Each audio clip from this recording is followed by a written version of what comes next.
सत्ता में आज हम सबसे पहले आपको मोहम्मद यूनुस के मुल्क बांग्लादेश से आया क्रूरता का नया नोटिफिकेशन दिखाते हैं। और इसमें नोटिफिकेशन बेल नहीं है, इसमें नोटिफिकेशन की आग है, तबाही है और ये तस्वीरें हैं। बांग्लादेश अब उस रास्ते पर निकल पड़ा है जिस पर कट्टरता और नफरत की प्रचुर मात्रा है, जहां जमाती और कट्टरपंथी बांग्लादेश के पुराने इतिहास को मिटाकर खून की स्याही से बांग्लादेश का नया रक्त रंजित इतिहास लिखना चाहते हैं। और बड़ी बात यह है कि नोबेल शांति पुरस्कार विजेता और अंतरिम सरकार के मुखिया मोहम्मद यूनुस ये सब कुछ बहुत शांति से देख रहे हैं। आज हमने बांग्लादेश से आई 3 बड़ी खबरों पर सत्ता की अलग अलग कुंजी तैयार की है, जिसमें दर्द है, दहशत है, कट्टरपंथियों के प्रति सत्ता का अथाह प्रेम है और ऐसी तड़प है जो बांग्लादेश को एक दिन उसकी ही आग में जला देगी। देखिए, पहली कुंजी उन अल्पसंख्यक ईसाइयों के आंसुओं पर है जिन्हें हिंदुओं के बाद बांग्लादेश में कट्टरपंथी नया निशाना बना रहे हैं। दूसरी कुंजी बांग्लादेश की उस सोच पर है जिसमें जिन्ना प्रेम वाले तराने बज रहे हैं। और तीसरी कुंजी यूनुस सरकार पर जिसका दिल अब आतंकियों पर आ गया है। और कैसे सत्ता अब इन कट्टरपंथियों के आगे दंडवत है यह भी देखेगा। पहले बात करते हैं कट्टरता के उस नए अध्याय की जो क्रिसमस यानी 25 दिसंबर को बांग्लादेश में लिखा गया।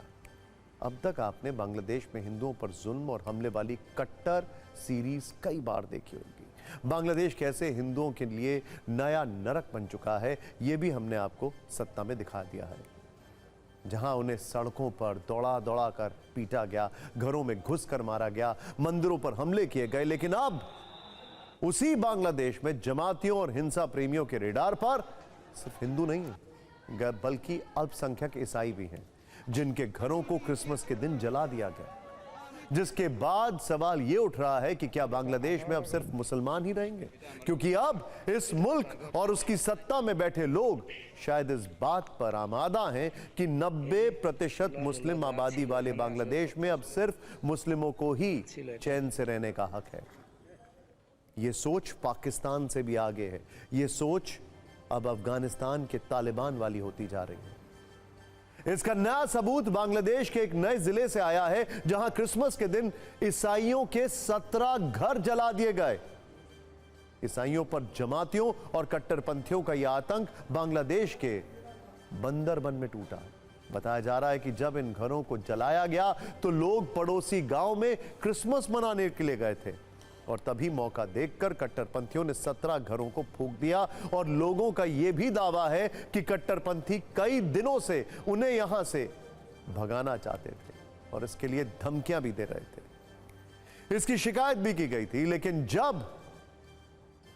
जब खुद मोहम्मद यूनुस की आंखों पर कट्टरपंथियों के प्रति प्रेम वाला चश्मा चढ़ा हो तो भला बांग्लादेश में अल्पसंख्यकों की कौन सुनेगा।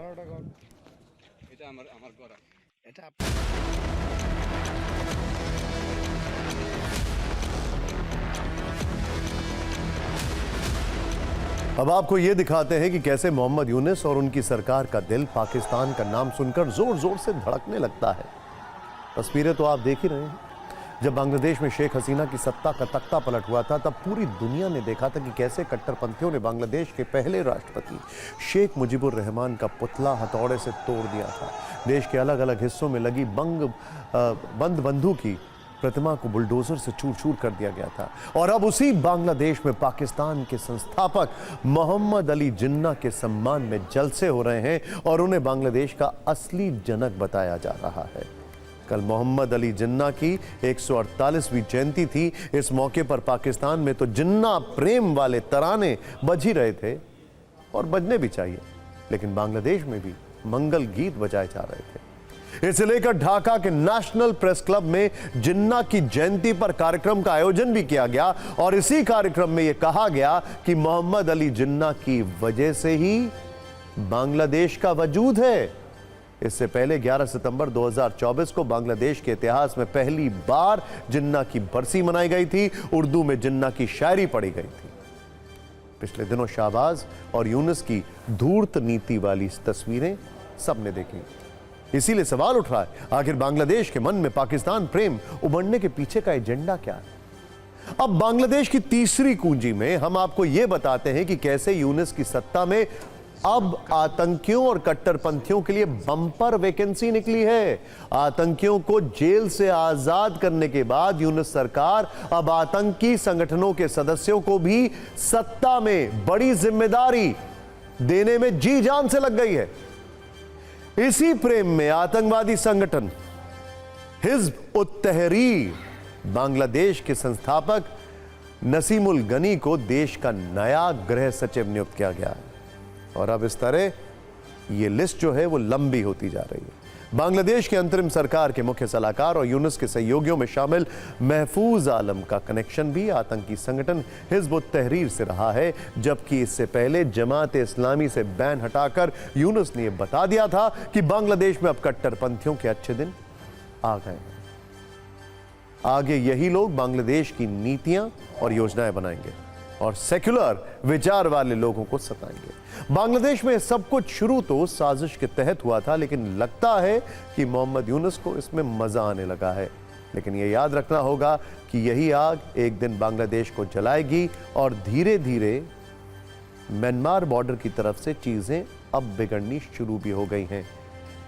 इनको नहीं भूलना चाहिए कि सीरिया में क्या चल रहा है अभी, और पाकिस्तान का हाल तो सभी जानते हैं।